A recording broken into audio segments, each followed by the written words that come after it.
You know one of those prayers when you're praying and you fall asleep, I get up, I wake back up and they still pray? Please, you might be watching this, you better ask for forgiveness now, right? That's my mom. She will pray you into sleep, pray you out of sleep, and pray you back into sleep. Oh, mercy.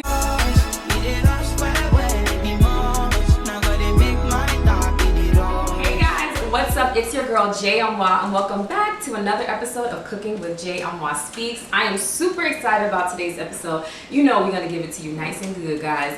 On today's episode, I have one of my good friends. He's an entrepreneur. He's a man of God. He does so much. He's the founder of Love Affair with God and Relationship Essentials. So we're gonna talk about all of that. And you know it's not a fun episode if we don't play a fun game. So you guys are in for a really good treat. So without further ado, please help me in welcoming my good friend, Sam. Thank you. Hello. Welcome. So today, Sam is going to be Chef Sam. Chef Sam, yep. Chef Sam. All right, let's see. And you know what? We just thank God because it's Nigerian. He's not making Nigerian jollof, so you people can breathe. I'm saving you guys. We already made Ghanaian jollof, so you guys know it was good. Today, for the sake of you people, we're making something else. So please, Sam, let us know what dish we're going to be making today, and then we'll get right into it. My intention today is to shut all the haters up. Wow. All the people that have been hating on my cooking skills. Wow. I'm making Egusi soup. Hey! We're going back to the native tribal food. So. Amazing. Have you ever had Egusi before? I think I have. I had it at a restaurant, so let's see how it is. After today, we'll find you a Nigerian husband. The main soup we're making is Egusi soup. I was using like an spinach because I remember telling you to get spinach, but I meant the other one. But alright. So we have Egusi, which is the pumpkin seed. We have, which is this like grinded fish, grinded crayfish. We have the bell peppers, which I think is cut up here. We have onions. We have salt. We have the red oil, which we use in place of the olive oil to make. And then we have smoked fish. And then we have the pounded yam. Depending on what meat you're using, sometimes it's better to season the meat from the night before. That's true. That way, all the flavors and the seasoning get on the inside of the meat. That's true. And you get more out of the boiling it. But being that we don't have too much time. And I think this is also a good way of doing it. Obviously, everybody cooks differently, but this is like if you're quick meals, you want to have something that's traditional, but you don't want to have to do it the night before. Or maybe you just thought about it like, ooh, I feel for it now. Like this is something good to have, and you can also substitute the turkey for it. Like Sam said, whatever. I'm just talking about ministry. I know you said you started when you were really, really young, which is kind of like most people at that age, they're like partying, doing stuff. So for you, do you feel like God called you to that? Or do you feel like because your parents were in ministry, it was like, oh, okay, let me also do it? I think everybody's called to ministry, right? But we all play different roles when we're in ministry. And I think based on the skill set that I have, and based on the personality that I think God gave me, I think it just makes sense that I'm where I am now. But looking back, I think for me, ministry didn't necessarily start when I took the pulpit. I think a lot of the preparation was done before I even got to the point where I said I wanted to be a pastor. When I was 17, my mom wanted me to be a doctor. I didn't want to be like growing up in an African household, it's either you're a doctor, a lawyer, an engineer, or you're a failure. So growing up, I was told I was going to be a doctor. You know, I was smart, I was valedictorian, I was the top of my class. So I always had this idea that I would be a doctor. So I didn't even think I would be a pastor, looking back. Wow. But my mom bought me a book when I was 17. It's called Think Big by Ben Carson, Dr. Ben Carson, because she felt like I should be reading a book that from someone that is where I need to be. Right. Which is another life principle. Right. If you want to be anywhere in life, just find someone that's already done that thing and just copy them. Right. And I always tell people, look, we live in a generation it's a copycat generation. Just make sure you're copying the right cat. You know, there's no shame in copying someone. Just make sure that the person that you're following, they know what they're doing. They have a proven system. So because she wanted me to be a great doctor, she bought me a book written by a great doctor. But when I read the book, I got something totally different from what she wanted me to get. So reading the book, Think Big, I remember thinking to myself, I said, people that want to be successful, this is not what they're teaching them. You know, they're teaching us, go to school, get a good degree, get a job, work hard at your job, and possibly retire. But the principles that he was talking about in his book had nothing to do with what I've been taught about success. So right there and then, I felt a hunger to help other people know about how to become successful, because I felt like they don't know this, because I didn't know this. So I had a hunger to always share knowledge. And so I actually started off doing motivational speaking. That's like, before I became a pastor, I used to do motivational speaking. And I tell people, nobody knew me as a motivational speaker because I was young. Yeah, I'm like, who is this? What you about to motivate? What have you been through in life? But I would call schools. I would call schools because I know schools had a budget to bring in a speaker to talk to the students. Smart. So I would call them and say, hey, my name is Samuel, I'm a motivational speaker. I can come in and talk to the students. I'm like, please let me see what motivational speaker. And they would ask me things like, they would be like, oh, do you have a video? I'm like, look, I don't have a video. But typical Nigerian. I said, but I would charge you less than whoever you're trying to bring in, I would charge you less than they're gonna charge you. That's smart. You know, and we know sometimes schools, they're more obsessed with saving the dollar than actually impacting the kids. That's true. So they will bring me in and they will love me, and that's how. Then once I get one person, I'll ask them, hey, do you know any schools that are looking for the same thing? And they'll refer me out. And I would do some of them for free. Wow. I'll be like, hey, I'll do it for free for the first time, and the next time you book me, you pay me. So I actually started off doing motivational speaking. And then from there, you felt like ministry was like... So from there, because I had to do a lot of speaking, I had to also do a lot of reading, because you can't pour from an empty cup. Exactly. So because I was always pouring into people, I was passionate about telling people what they didn't know. When I started reading a lot of books, what I realized was all the principles that they were talking about was from the Bible. Like literally every book I read. Like I cannot remember reading a book and I'm like, yo, this is scriptures right here. But they just word it in their own way, they wrap their stories around it, and they try to make it look like they invented this principle. Or they call it 7 secrets to this. 100 secrets to this. That's in Proverbs. Yeah, exactly. So one thing with the green peppers is the seeds are like the hottest part. So like we're gonna add some in, so if you don't like spicy, to some of our audience members over there, if you don't like spicy, then you definitely want to take this out. So we're just gonna take this out for a day, so it's not too hot. I have this. It's called it's like Maggi Cube. Yeah, it's like a seasoning spice. So I'll just add 2 of it. That will give some of the flavors. The reason why we are putting all of this is so that we can draw as much water out of the meat and out of the fish, because when we're making the soup, we don't want to add too much water. We want everything that we add to the soup to be flavored, but we don't want to just use, we want it to be organic. So it's best to get your flavored water that you're going to use to cook your soup from your meat. And also, when you're done with the soup and you don't like the amount of salt you put, you can always add the salt to the soup.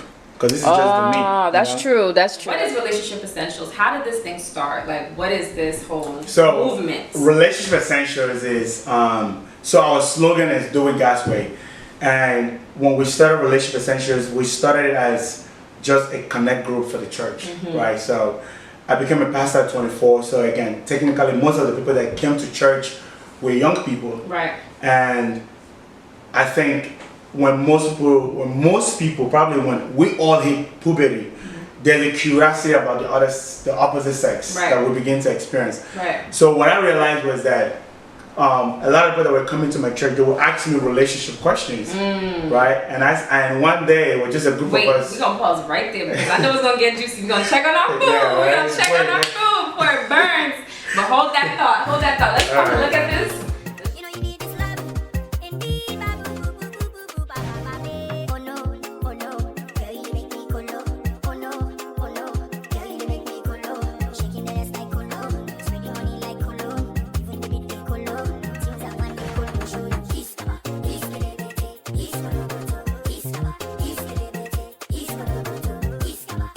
Talking about Relationship Essentials. So yes, you said you guys started off small. So talk to us about that. Yeah. So now Relationship Essentials is now becoming this big brand. When we saw that it was just a church connect group, so we wanted to just have a platform where young people can come together and talk about relationship. Right. Growing up in church, there were conversations that I wish we had. I know many people that have been to church or that grew up in church. They would tell us not to have sex, but they didn't tell us why. They didn't explain. They didn't tell us, okay, hey, this is. They tell us not do certain things, but they didn't go. They wouldn't explain it and really break it down. And then people go ahead and date, and dating becomes like an experiment, like a trial and error. So we started Relationship Essentials, kind of to create a platform where people can actually talk about dating and talk about anything that has to do with dating, whether it's sex, whether it's heartbreak, whether it's emotional intelligence, whatever it is that has to do with dating, just helping people navigate relationship. And one of the biggest things that motivated us was when we look at the success rate of relationships today, is very low. Most people end up in divorce. I think the stats is like over 50% of marriages end up in divorce. And I felt like as Christians, we have the answers. God have given us the answers, so why do we keep failing? Because the results in the church were not any different from those people in the world. So why weren't we having more success than they were in the area of relationship if we have the formula? So that's why our slogan is do it God's way. So we realize that most people's relationship is unhealthy because they are building it on worldly principles. They're not building it on God's word, right? Jesus tells the people, hey, if you hear my words and practice it, it's like building a house on a rock. So we want to teach people how to build and sustain. The key word is sustain, because most relationships, the first 3 months, you guys feel like you guys are the best lovers. No argument, no problem, no hiccups. Everything and after that, you want to kill him. Like, I did not marry Satan's son. Like, what? So we want to focus on building healthy, sustainable. And I would say that I was having a conversation with someone too, and they were saying even in Christian dating, like that's important, because a lot of even Christian relationships, like you realize like some of the people, or even guys or girls, it's very toxic. It's very, very toxic. So you can tell they haven't been trained well. You can tell there's no foundation. They're just going off of like, oh, this is what I think it should be. And that's even hurting the church even more. So I think what you're doing and everything, like that makes sense. And I think we need more of that. So if you live in New York once a month, if you follow us on Instagram, our Instagram is Relationship Essentials. Our YouTube is Relationship Essentials. Every time you look for it, just look for Relationship Essentials. So you can always get more information. And then sometimes we're in different cities. Last year we were in 3 different cities doing workshops. We were in Atlanta, we were in Dallas, and we were in New York. This year we're going to be in about 20 different cities. So just follow the page and look for when we're in your city. Come out, meet us. Let's talk relationship and how to do it the healthy way.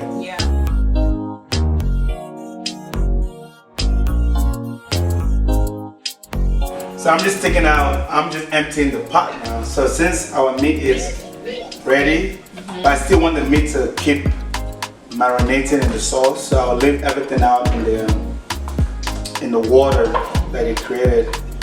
We're gonna need the pot. We don't want to use too many pot, but we're gonna need the pot to make the soup.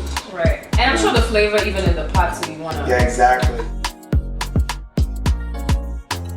Aside from Relationship Essentials, you also have this big event, Love Affair with God. So what is Love Affair with God? It's a whole worship experience.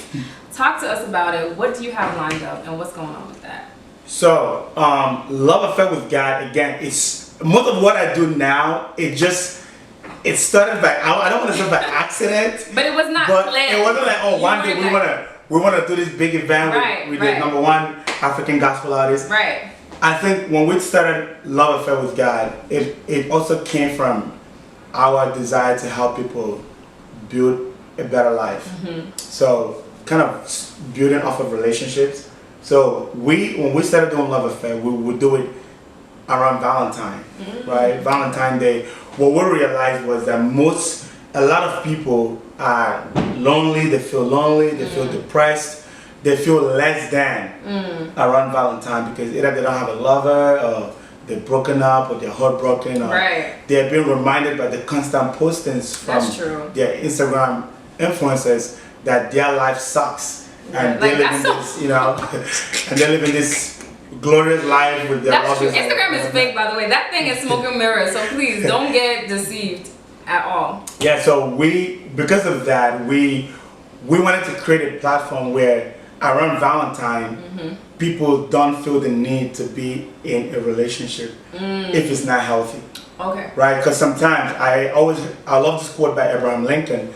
He says, "It's better to be alone than to be in bad company."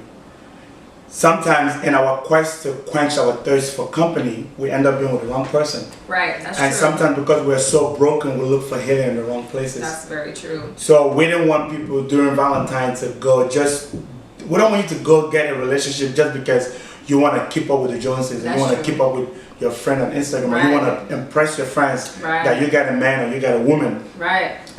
So we started Love Affair. We started what's called Love Affair with God. Okay, that's cute. Around Valentine. That was around Valentine, instead of focusing on the external person, focus on your relationship with yourself. I believe this. I think so. Love Affair. I would say this now. So I think we believe that we perform at our best when we feel the most love. Right. That's true. So think about it. Whenever you feel the most loved, that's when you are your best. Okay. Whenever you don't feel loved. Is it like love from other people, or you just don't feel confident? You don't love in general. You just don't feel that. So think about when you feel loved, right? Whatever that definition is for you, that translates to how you live your life. Right. Right. Whether people that are depressed don't feel loved. That's true. People that are committing suicides don't feel loved. That's true. You know. So when we believe when we perform at our best, we feel most loved, and I believe that the best place to get that love that we are searching for is from God. Right? If you try to get love, if you try to build your inner being from their validation of people, then it becomes temporary. Yeah. Then their rejection will also break you because their validation built you. But when you're not built by man can take you down. Whatever it is, we make sure that we show you that God loves you, not from the traditional way you're used to hearing it. We actually even have this panel called Apologetics, where we answer questions about God. That's actually really good. So think about, for me growing up, I always had questions about God and nobody would answer it. And most Christians feel like if you ask questions about God, you're not a good Christian. Or you're questioning, or why are you being... or you're doubting. But the thing is, the reality is that we all have questions. That's true. Like, kids always ask people, who created God? And we can't just say, we have to be able to answer those questions. Or like for me, I remember one time a friend of mine told me, you're too intelligent to be a Christian. And I'm like, what does that mean? Whoa. He said, you're following the white man religion. Wow. Right? But if I didn't know and study, those things are things that people face on a daily basis. That's true. Like, why is the Bible true? Right. Or why can't I just have my own religion? Why do I have to be a Christian? Right. Right. So those questions, we create a panel to answer them because we know you have those questions. So we want to make sure we answer them so you have no obstacles with your relationship with God. Right. So that's what Love Affair is all about. Wow. So it's all about I like to say this, if you come out to Love Affair with God, you will leave that event you have no doubt in your mind that God exists, and you have no doubt in your mind that God loves you, and you have no doubt in your mind that God equipped you to serve humanity. Wow, that's amazing. And I think everybody should go to it. I mean, we're all going to be there. It's going to be Sunday, March 5th. Yep. We got some heavy hitters. Let us know who's actually going to be there, because I think that's important too. Because, people want to be known, like, who these people at? So this year is actually really exciting. I cannot wait for that event. It's so exciting. So this year, our headliner is Spinach. Right? Spinach is coming out.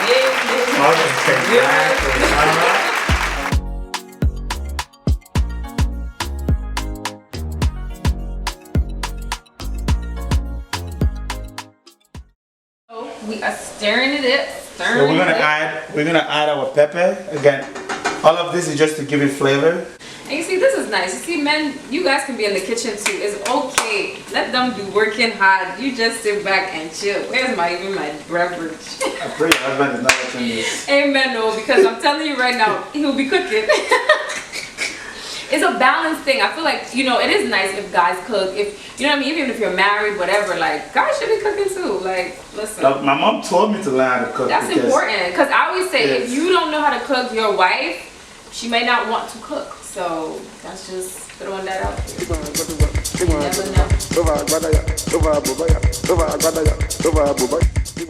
If you have a headache, right, and you go to the doctor and they just give you Tylenol, right, you're probably gonna get a headache again because they just fixed a symptom of a bigger problem. Right. Maybe you have something going on internally, or so I think sometimes with relationships or even as a society, we try to fix problems and we fix it on the surface level instead of going to the root problem. Right. So for example, for me, I personally think poverty, crime, racism, discrimination, violence, I think most of it is rooted in broken relationships.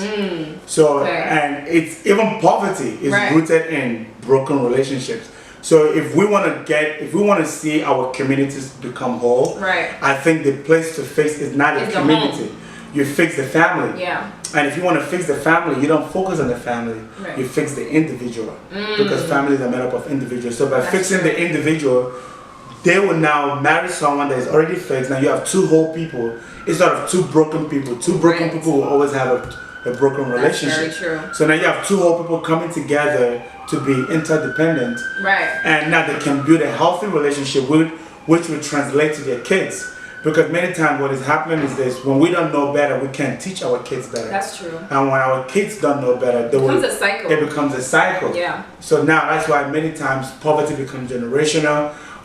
Domestic violence becomes generational. You know, a lot of things that kids go through, they end up repeating when they become adults. That's true. Because they didn't learn the skill set to break those patterns. Wow. And I think it is impactful not just for one person but the entire community, right? Because if I'm better, then I'm a better person, I'm a better co-worker, I'm a better husband, wife, things like that. So this goes back to, remember when we boiled the meat? Anytime you need water when you're making your soup, you don't want to use ordinary water. You want to use flavored water. So now we'll add, because it's very thick, we'll add a little bit of the water, you know.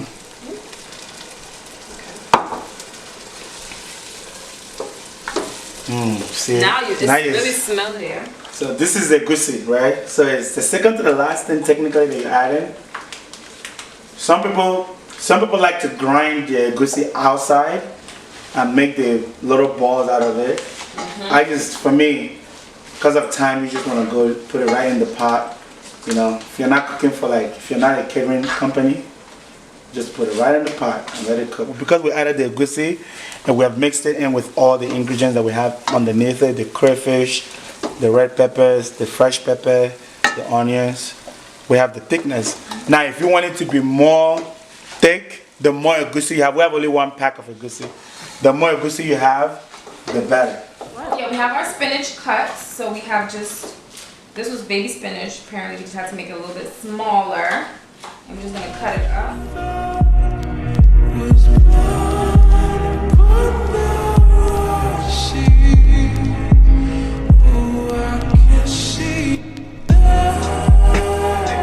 The fufu part is the easiest part of the meal. You just put in water and the powdered fufu and just stirring it and kind of mashing it. Making sure it's nice and the texture is pretty smooth and stuff. Cook the right thing. So we know the date is Sunday, March 5th. It's starting at what time? The doors open at 5. Okay, get there on time. It's going to be a powerful event. It's going to be transformational. We have a great panel. I'm going to be part of the panel, me, Ezekiel, and Preston, where we're going to answer questions that everybody tend to have about doubts. Everybody doubts at some point, so we're just hoping to help somebody win the war with doubt.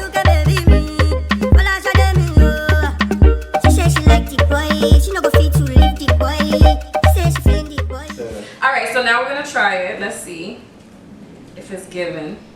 Why are you looking at mine? It smells like it's given already. Let's make sure.